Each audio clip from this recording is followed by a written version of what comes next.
नमस्कार, सीएनबीसी आवाज की इस खास पेशकश में आप सभी का स्वागत है। आज हम एक ऐसी हस्ती से मुलाकात कर रहे हैं जिन्होंने देश के लिए काफी काम किया है। राष्ट्र निर्माण हो, सामाजिक कल्याण हो या फिर औद्योगिक विकास, इन सब में इनकी निष्ठा के लिए इनको हाल ही में पद्म विभूषण से भी नवाजा गया है। जी हाँ, मेरे साथ है L&T के ग्रुप चेयरमैन मिस्टर AM नायक। नायक साहब, बहुत बहुत शुक्रिया सीएनबीसी आवाज के लिए समय निकालने के लिए, और बहुत बहुत बधाई। पद्म विभूषण बहुत कम टेक्नोक्रेट्स, इंडस्ट्रियलिस्ट को मिला है और आपका नाम सुन के वाकई में दिल बहुत खुश होता है। Thank you very much. तो इस अवार्ड को आप सबसे पहले बताइए किसके लिए डेडिकेट करते हैं, क्योंकि आपने लगभग अपनी पूरी उम्र L&T और देश के लिए ही न्यौछावर कर दी है। तो ये L&T के एम्प्लॉइज के लिए है, आपके परिवार के लिए है, या फिर आपकी उस हम्बल बिगिनिंग के लिए जहां से आपने शुरुआत की और L&T का मार्गदर्शन किया है? किस किस को मैं कहूं कि इसके लिए है कि इसके लिए, तो L&T ऑलवेज कम्स फर्स्ट, बाद में मेरी family, more importantly my parents, and anyway it is given for the sake of what हम लोग करते हैं देश के लिए, so it's dedicated to the country. हम एक ऐसे समय में आकर खड़े हैं जब हमने बजट सुन लिया, आगे इलेक्शन आने वाला है, तो इन करंट मुद्दों पर मैं आपकी पहले राय लेना चाहूंगी, क्योंकि आप हमेशा बेबाक राय रखते हैं। बजट को सुनकर आपको क्या लगा? ये री इलेक्शन वाला बजट है या फिर ये बजट है जहां पर देश के लिए अगले 10 साल तय किए गए हैं और शायद विकास की आगे गाड़ी बढ़ेगी? वैसे देखने को जाए तो इलेक्शन के टाइम पर आया हुआ है, लेकिन देश के लिए ये बहुत इम्पोर्टेंट है कि फार्मर्स, जिसकी लाइफ बहुत कठिन रहती है, lower middle class and poor, जिसकी जिंदगी कभी कभी लगती है कि जिंदगी ही नहीं है, और सबके लिए कुछ ना कुछ तो करना चाहिए। सो अगर प्राइम मिनिस्टर ने ये सोच के जो कल बजट ने अंदर प्रोविजन रखे हैं सबको लिए, तो मुझे तो ऐसा लग रहा है कि ये पहले होना चाहिए था। अच्छा हुआ वो अभी एटलीस्ट हुआ। इससे देश में मेरे हिसाब से नई सोच आएगी ये पुअर पीपल के मन में, कि आज तक गवर्नमेंट ने शायद इतना जितना चाहिए था नहीं किया, बट अभी तो किया है। इसका असर पड़ेगा कि नहीं पड़ेगा इलेक्शन में मैं बोल नहीं सकता, क्योंकि अपने पास इतना रिसोर्सेज नहीं है कि सबको खुश कर सकें। जी, दिल में है तो भी। अच्छा, जो हमने एलोकेशंस देखे हैं, खासकर किसानों के लिए 75,000 करोड़ का एलोकेशन किया है, वो 5 लाख तक के लोग जिनकी इनकम है उनको भी टैक्स में छूट दे दी है। इस सब से फिस्कल डेफिसिट के पैमाने पर थोड़ा सा सरकार कॉम्प्रोमाइज करने को तैयार है, जो ठीक है जब हम इलेक्शन ईयर में जाते हैं, लेकिन इसका रिपल इफेक्ट क्या रहेगा सर, वो इम्पोर्टेंट है। ज्यादातर लोगों का ये मानना है कि उतनी कमाई है नहीं जितना हमारा खर्चा है। दूसरा, जो हमें कैपेक्स के लिए पैसे चाहिए, उनका क्या होगा? थोड़ी असर तो पड़ेगी जरूर। इन्फ्लेशन पर कितनी असर पड़ेगी मैं अभी तो बोल नहीं सकता, लेकिन शायद थोड़ी इफेक्ट पड़ेगी। कैपेक्स के लिए आपकी बात बराबर है, और डेवलपमेंट इंफ्रास्ट्रक्चर के लिए शायद जितना पैसा हमें चाहिए था उतना 6-8 महीना 1 साल तक नहीं होगा, लेकिन स्टेबिलिटी 1 साल के बाद आएगी। अगर कुछ और किया होता तो स्टेबिलिटी शायद सालों तक नहीं आती। कैपेक्स में डिले होगा, इसका असर सीधा इंडस्ट्री पर पड़ता है और आपकी कंपनी पर खासकर पड़ता है। आपके एक्सपीरियंस में क्या लग रहा है, क्या वो एक छोटा स्पीड ब्रेकर होगा या फिर बहुत बड़ा हर्डल है और उससे उबरना थोड़ा मुश्किल रहेगा नई सरकार के लिए, चाहे बीजेपी की बने या फिर दूसरी किसी और की? मुझे ऐसा लग रहा है कि थोड़ा इफेक्ट पड़ेगा, इतना ज्यादा इफेक्ट नहीं होगा, क्योंकि अभी तो इंफ्रास्ट्रक्चर प्रोजेक्ट और capital project, let's say Larsen Toubro जैसी कंपनी के लिए हम 33% to 35% आउटसाइड इंडिया पर डिपेंड करते हैं जी। हमें लगता है कि वो अगला साल अच्छा है। देश के लिए पहले हमें लगता था कि साल बहुत अच्छा होगा, क्योंकि resources will be available. Now we think there may be a dampener, small dampener, not a big dampener, but we'll recover from it within a year. 1 साल के हम रिकवरी आ जाएगी। और फिर तो ऐसा है कि लॉन्ग टर्म के लिए कुछ पेन लेना पड़ता है। डिफेंस बजट 3 लाख करोड़ का दिया गया है और डिफेंस में आपने काफी काम किया है। L&T वो पहली कंपनी थी जिसको सबमरीन्स के ऑर्डर मिलने लगे। K9 वज्रा आपने हाल ही में डिलीवर करके दिया। एक बड़ी फैक्ट्री सेटअप आप लोगों ने की है गुजरात में।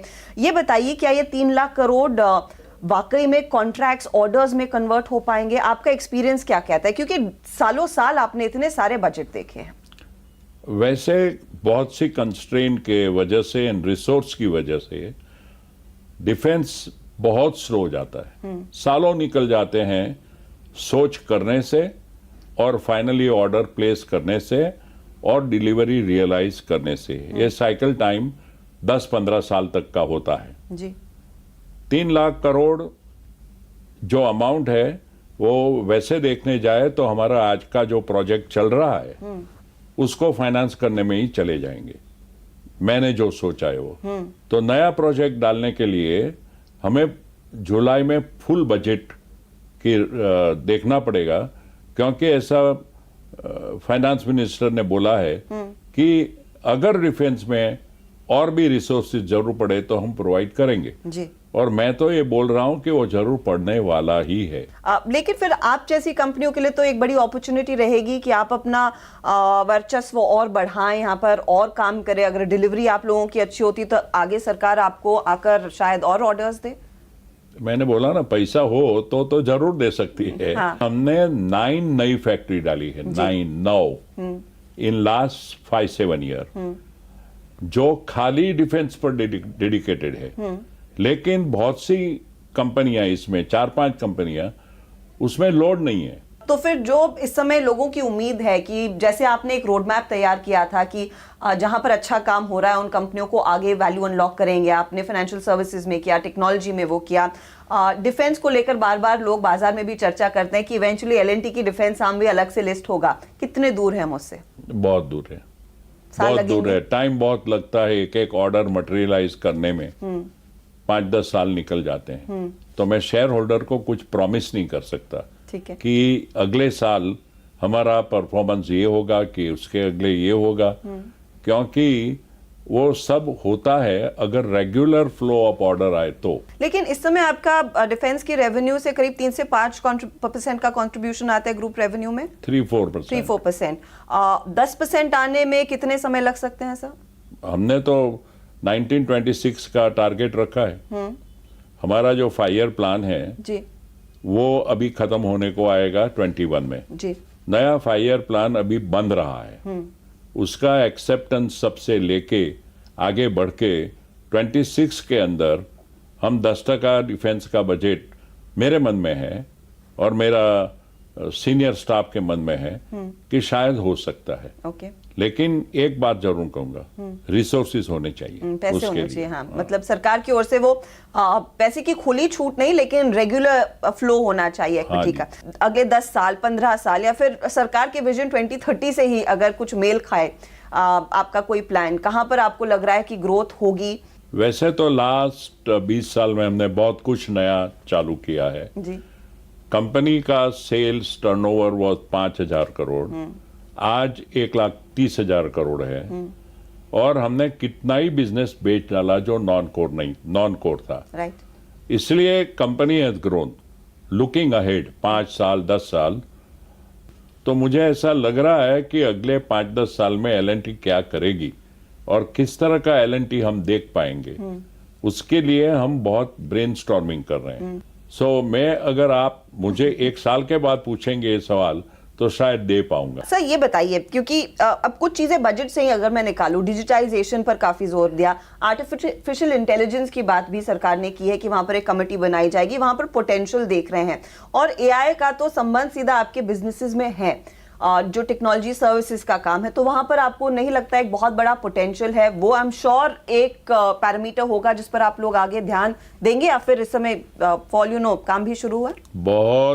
बहुत ध्यान रखते हैं। दो वी हैव 2 कंपनीज, एक टेक्नोलॉजी सर्विसेज का है जी।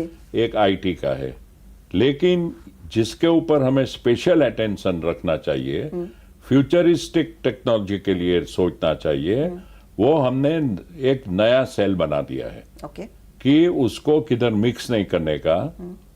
उधर हम सबसे टॉप टैलेंट ला रहे हैं और वो डायरेक्ट सीईओ को रिपोर्ट करता है। ओके वो आईटी एंड टेक्नोलॉजी सर्विस में हमने नहीं रखा है ओके क्योंकि उसका अभी डेवलपमेंट फेज है हमारे लिए। तो वो सब डेवलपमेंट फेज तैयार हो जाए, टेक्नोलॉजी मैच्योरिटी एप्लीकेशन की तरह आ जाए, जब हम सोचेंगे कि इसका स्ट्रक्चर किस तरह बनना चाहिए। लेकिन काम चल रहा है और हमारी सोच में और भी एक्सेलरेट करने का विचार जरूर है। Sir, coming to L&T core business, हमने हाल ही में आपके नंबर्स देखे और वो काफ़ी बढ़िया नतीजे रहे हैं। आपने जो गाइड किया था उससे बेहतर रेवेन्यूज पोस्ट कर पाई है कंपनी। 25-24% तक की ग्रोथ रेवेन्यूज में डिलीवर हुई है, जहां 12-15% तक की ग्रोथ की बात हो रही थी। ऑर्डर बुक काफ़ी मजबूत है, लेकिन क्या यही रन रेट आप आगे अगले 2 सालों में सस्टेन होता देखते हैं, या फिर जो आगे चलकर कैपेक्स की चैलेंजेस होंगी वो थोड़ी सी भारी पड़ेंगी? वैसे जैसे आप सोच रहे हैं ऐसा हो सकता है कि थोड़ी भारी पड़ सकती है, लेकिन हम लोग इतने सारे सोच में एक्शन ले रहे हैं कि हिंदुस्तान के बाहर किस तरह 33% का 40% बनाया जाए। तो वो 5-6% हम उधर बढ़ा देंगे तो जो अंदर चैलेंज शायद टेम्पररीली आएगी रिसोर्सेज की वजह से, हम ओवरकम कर पाएंगे। लेकिन जब आप कहते हैं कि ग्लोबल बिजनेसेस को बढ़ाएंगे, ग्लोबली भी वो ट्रेड वॉर की चिंता है, ग्लोबल इकोनॉमी में स्लो डाउन की चिंता है। आपके लिए एक्सपीरियंस हाल ही का है जब कच्चे तेल में भारी गिरावट आई, फिर आपका दुबई या मिडिल ईस्ट का बिजनेस थोड़ा सा ठंडा पड़ा। ऐसी सिचुएशंस को आप कैसे मैनेज करेंगे और क्या ग्लोबल स्लो डाउन का कुछ असर पड़ा है? बहुत सी ज्योग्राफी ऐसी है जिधर हम गए ही नहीं है। तो हम सोच रहे हैं कि अफ्रीका में कौन सी country has resources and where we can accelerate our existence. ठीक है। We had a delegation only few minutes ago of 8 to 10 people from Africa. Okay, different countries, largely from East Africa. But North Africa, we have now broken through Algeria. We have broken through East Africa, South Africa. So I think our footprint in Africa आगे मेरे को ऐसा लग रहा है कि बढ़ाएगी। Central Asia, उधर हम देख रहे हैं कि क्या 1-2 कंट्री में अपनी फुटप्रिंट बढ़ा सकते हैं कि नहीं। फार ईस्ट में हमारा 3-4 कंट्री जैसा है जिधर हमने पहले कभी काम नहीं किया था, अभी चालू किया है। 5-6 प्रोजेक्ट हमें मिला भी है। तो मुझे ऐसा लग रहा है कि ग्लोबल इकोनॉमी स्लो डाउन और for that matter trade war, ये सब में से थोड़ा बहुत निकलने के लिए हम नई कंट्री के अंदर जाके अपना प्रेजेंस बढ़ा रहे हैं। द सर्विसेज बिजनेस, और इसको लेकर आप काफी पैशनेट रहे हैं। जब आपने ऑफ कोर्स वो फाइनेंशियल होल्डिंग वाली कंपनी अलग की, एक समय मुझे याद था जब आप अपने टेक्नोलॉजी बिजनेस को हाइव ऑफ करना चाह रहे थे, you were looking for buyers, और आज वो कंपनी खड़ी है और बहुत बढ़िया रिटर्न निवेशकों को दे रही है, पेरेंट को दे रही है। इसके लिए विजन क्या है? कितना आपको लग रहा है यहाँ पर और ग्रोथ देखने को मिलेगी? मेरे दिमाग में तो हमेशा यही रहा कि सर्विसेज का वेटेज लार्सन टुब्रो में बढ़ाया जाए, क्योंकि हमारा प्रोजेक्ट का PAT, प्रॉफिट आफ्टर टैक्स 6% रहता है और सर्विसेज का 15% रहता है, 2.5 गुना ज्यादा। तो इसके ऊपर हम बहुत जोर लगा रहे हैं। ये जो फ्यूचर टेक्नोलॉजी हम देख रहे हैं, नया सेल निकाला है, ये सबका इवेंचुअली व्हेन वो टेक्नोलॉजी मैच्योर हो जाएगी तो हम उसको इंटीग्रेट कर देंगे ये 2 कंपनी में शायद। तो भविष्य में जो आज हमारी सर्विसेज का प्रॉफिट 45% है, राइट, ग्रुप में, which includes financial as well as technology, as well as these 3 companies. 3 कंपनियां, हाँ। And 3-4% at the moment is reality, which is just started. So you can say all 4 together is nearly 50%. and our idea is to take it to 60%. चर्चा काफी भी हुई है कि hydrocarbon business को अलग से लिस्ट किया जाएगा, उस पर क्या कुछ अपडेट आप देंगे? क्या ये समय है उसके बारे में सोचने के लिए? अभी ये विचार नहीं है। Hydrocarbon has turned around a lot. जी 3 साल हमारा लॉस में गया, आज बहुत अच्छा प्रॉफिट है। ये जो साल खत्म होगा अभी, वो पीक है, एकदम अच्छा है। और कभी कभी ऐसा विचार आता है कि ये टाइम है क्या लिस्ट करने का, जैसे आपने सोचा जी। लेकिन हम सोचते हैं कि ऑयल प्राइस की वजह से capital expenditure in oil producing country में come down, sustainability of this growth and profit होगा क्या, इसका हमें बहुत सी चर्चा अंदर हो रही है।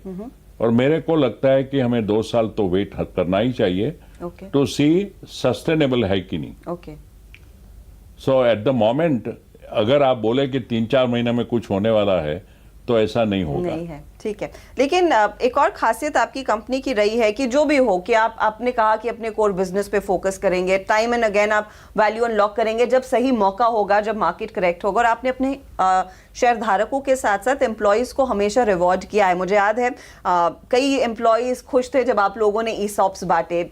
निवेशक they look forward to the bonus, और मेरे पास वो डेटा है। 2006 में आपने 1:1 का बोनस दिया, 2008 में आया, 2013 में आया, 2017 में आया। People were really looking forward to that buyback. वो सेबी ने उसमें सेंध लगाई है। Were you disappointed by that? We are more than disappointed, very upset about it. Disappointment तो आता ही है, बट अपसेट इसलिए है कि रॉन्ग रीजन से हमें रोका गया। कंसोलिडेटेड डेट इक्विटी 2:1 के ऊपर जाए, वो उसका अंदर का गाइडलाइन है जी, जो कभी डिक्लेयर नहीं किया गया। पब्लिक को पता नहीं है, हमको पता नहीं था, नहीं तो हम पहले से ही फाइनेंशियल रिस्ट्रक्चरिंग कर देते बिगिनिंग में ही, और ये प्रॉब्लम ही नहीं आता जी।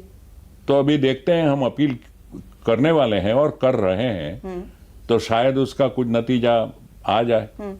तो फिर क्या साइमल्टेनियसली आप फाइनेंशियल रिस्ट्रक्चरिंग पर भी काम कर रहे हैं?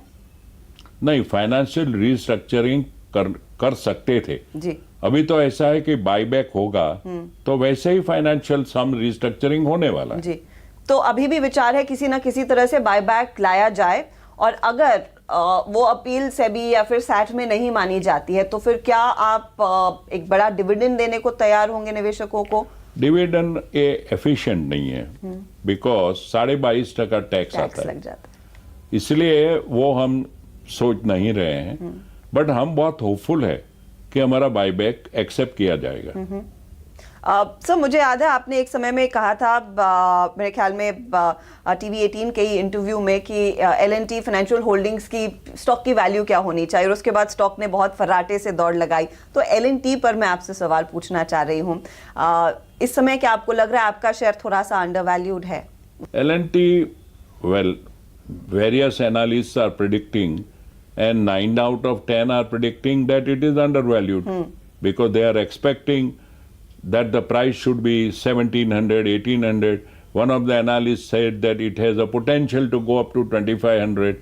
I'm not an expert, but what experts say, if you go by that, then L&T has a potential to go up. Right. But what's holding it back? कि ऐसी buyback में जो अड़ंगे लग रहे हैं, is that what's in the short term That may have held a it back? very small effect. एक और चीज जिसको लेकर आप आजकल काफी इन्वॉल्व है वो है skill development. That's another feather in your hat nowadays. मुझे बताइए, इस समय जॉब्स को लेकर काफी क्राइसिस है भारत में, इसीलिए लगातार चर्चा होती है कि स्किल डेवलपमेंट कीजिए, वोकेशनल स्ट्रेंथ बढ़ाइए युवाओं की। उसको लेकर कितना आपको लग रहा है और काम करना चाहिए, और किन एरियाज में काम करना चाहिए? To create jobs, you need 2 things. One is resources, so demand हो। सेकंड, अगर डिमांड है तो स्किल मैन पावर हो। सो मैं जो कर रहा हूं वो स्किल डेवलपमेंट की आगे कैसे प्रगति की जाए उसके बारे में सोच रहा हूं जी।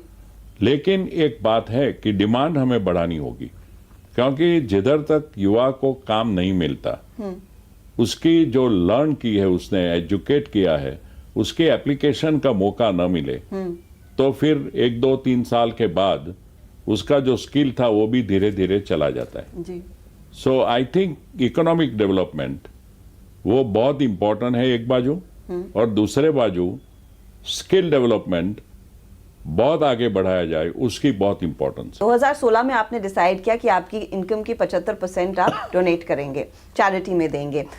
तो किस पर्टिकुलर कॉज को लेकर आप काफी पैशनेट है, कहां पर आप ज्यादा समय देना चाहते हैं? समय बाय द वे, मेरे फादर टीचर प्रिंसिपल थे, उसके फादर यानी कि माय आपके दादा, ग्रैंडफादर जी। वो भी प्रिंसिपल थे, वो गोल्ड मेडलिस्ट थे 110 साल पहले। तो वो हमारी फैमिली में चला आ जा रहा है। तो वो एजुकेशन का एक हमने Nayak family charitable trust, education charitable trust वो बनाया हुआ है। उसके साथ हमने स्किल डेवलपमेंट, लेकिन विथ अ डिफरेंस, गांव में स्कूल ड्रॉप आउट से जो हुए हैं उसको ले आते हैं। उसका हमारा बहुत बड़ा ट्रेनिंग सेंटर है, शायद one of the best. Okay और हम हमेशा 500 to 600 पीपल उधर ट्रेन करते हैं। हम टूल किट देते हैं उसको, ओके क्योंकि उसके पास शायद पैसा न हो। हम स्टाइपेंड भी देते हैं और बहुत सी सर्टिफिकेट देते हैं और बहुत सी कंपनी में बातचीत भी करते हैं। ओके और हमारी ट्रेनिंग की इतनी प्रतीक्षा होती है सब इंडस्ट्री में कि हमारा ग्रेजुएट हो जाए ना, उसके पहले ही वो पिकअप हो तो जाए। कैंपस प्लेसमेंट भी हो रहा है वहां पे? You can say we are trying to do जी दैट। तीसरा जो है वो हेल्थ चेकअप। जी तो उसके लिए हमने अभी तक 3 हॉस्पिटल हमारी चल रही है, और जून 20 से 1 by 1 every 6 months to 9 months one will be commissioned. So we'll have 6 hospital. And I hope, sir, that work gives you pleasure in the many more years to come. बहुत बहुत शुक्रिया Thank हमारे you. लिए समय निकालने के लिए। बहुत Thank you very much. Thank you.